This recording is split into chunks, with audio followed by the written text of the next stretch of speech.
कन्हैया कुमार ने चिराग पासवान को बताया मूर्ख। कांग्रेस नेता कन्हैया कुमार शुक्रवार को मुख्यमंत्री नीतीश कुमार के आवास का घेराव करेंगे। दरअसल कन्हैया कुमार की 26 दिनों की बिहार यात्रा का आज समापन होना है। इस मौके पर कन्हैया कुमार बिहार में यात्रा के दौरान देखी गई समस्याओं को लेकर सीएम नीतीश को ज्ञापन सौंपने की कोशिश करेंगे। पत्रकार से बातचीत के दौरान कन्हैया कुमार ने चिराग पासवान की ओर से उनकी यात्रा पर उठाए गए सवाल पर तंज कसा है। कन्हैया ने कहा कि उन्हें मूर्खों की राय और गरीबों की हाय से बचना चाहिए। यात्रा मूल रूप से युवाओं की यात्रा है, लेकिन यह यात्रा जिधर से गुजरी है अब एक सत्याग्रह का रूप ले चुकी है। शुक्रवार को यात्रा का समापन है। यह एक संघर्ष की शुरुआत है।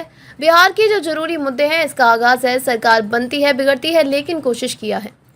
बिहार में जिंदगी जीना इतना कठिन दिखाई देता है कि बिहार में हर कोई गुस्से में है। लोगों के अंदर एक आक्रोश है। यहाँ लोग लड़ते लड़ते थक जाते हैं। पटना के आईजीएमएस में डॉक्टरी पढ़ने वाले एक स्टूडेंट का एक्सीडेंट होता है। अपनी अस्पताल में डेट नहीं मिलता है। प्राइवेट अस्पताल में उसकी मौत हो जाती है।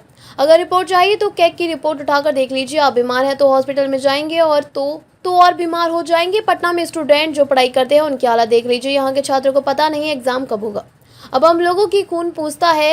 अब तो नेताओं के परिवार के लोगों की हत्याएं हो रही हैं।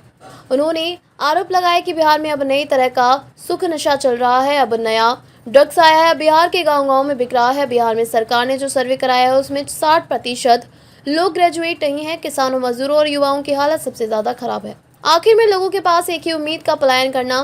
कन्हैया कुमार ने बताया कि यात्रा के समापन में राजस्थान के पूर्व उप मुख्यमंत्री सचिन पायलट भी रहेंगे। सीएम नीतीश कुमार को मांग पत्र सौंपने के दौरान भी सचिन पायलट मौजूद रहेंगे। केंद्रीय मंत्री चिराग पासवान की ओर से कन्हैया कुमार पर उठाए गए सवाल पर उन्होंने कहा, टेम्पो पर लिखा था मूर्खों की राय और गरीबों की हाय से बचना चाहिए। एक दिन था वहाँ चुनाव लड़ने की तैयारी है नहीं, एक दिन बेगूसराय में चुनाव लड़ेंगे। हम जानते हैं कि उसमें जो है उत्सुकता है। जी जी जी जी पूछिए पूछिए। आपकी यात्रा में पलायन दो, रोजगार नौकरी दो, ये वाली यात्रा में सचिन पायलट जी को आप बुला रहे हैं। सवाल बहुत सारे साथियों का था कि तेजस्वी यादव बहुत काफी समय से मुद्दा उठा रहे हैं। पटना में जब आपकी यात्रा हो रही है, आपने तेजस्वी को आमंत्रित किया है यात्रा में? हम किसी को आमंत्रित नहीं कर रहे हैं। करना चाहिए था। किसी को नहीं किया है। अगर ये इच्छा है तो आप जान लीजिए। और हमको भी कोई आमंत्रित नहीं किया है, इनको भी कोई आमंत्रित नहीं किया है। यहाँ बैठे किसी भी व्यक्ति को आमंत्रित नहीं किया गया है। ये आमंत्रण और वो तब होगा ना जब मेरे परिवार में लगन होगा तो आमंत्रण करेंगे सब लोगों का। ये तो संघर्ष है, संघर्ष का मंच है। हम कह रहे हैं कि राहुल जी को भी कोई आमंत्रण नहीं है। जिसको लगता है कि जो है इस यज्ञ में जो है आहुति देनी है, लोग आ रहे हैं। कांग्रेस पार्टी साफ कांग्रेस पार्टी के दफ्तर में बैठ करके अध्यक्ष जी की मौजूदगी में हमारे प्रवक्ता बैठे हुए, प्रभारी बैठे हुए हैं, वहाँ बैठ करके जो है और यात्रा के जो मीडिया के कोऑर्डिनेटर है माइक ले करके कह रहे हैं कि कांग्रेस पार्टी की यात्रा नहीं। अभी कहा ना शुरू में, फिर भी जो है कांग्रेस पार्टी तो नहीं कह रही है कि हमारी यात्रा नहीं, निकलो यहाँ से।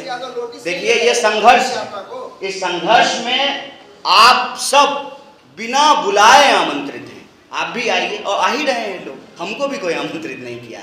ये हमारी अपनी इच्छा है कि बिहार के लिए कुछ हो रहा है तो हम इसमें शामिल होंगे। जो सैकड़ों पदयात्री चल रहे हैं उनके साथ हम भी पैदल चलेंगे। आप पलायन बड़ा मुद्दा है, आप बोल रहे हैं कि सबको दरगाह से बाहर निकल के आना चाहिए। बड़े मुद्दे के साथ केसरिया क्यों नहीं आपके साथ है? हम तो कह रहे हैं सबको आना चाहिए, सब आए हैं। इन्होंने मुझे चिराग जी पे सवाल पूछा, हमने कहा कि उनको भी शुभकामना है कि वो भी बिहार के लिए अच्छा करें।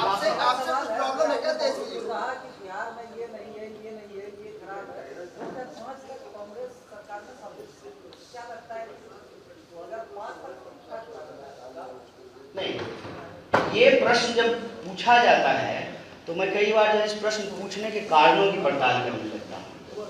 मान लीजिए, फर्ज कीजिए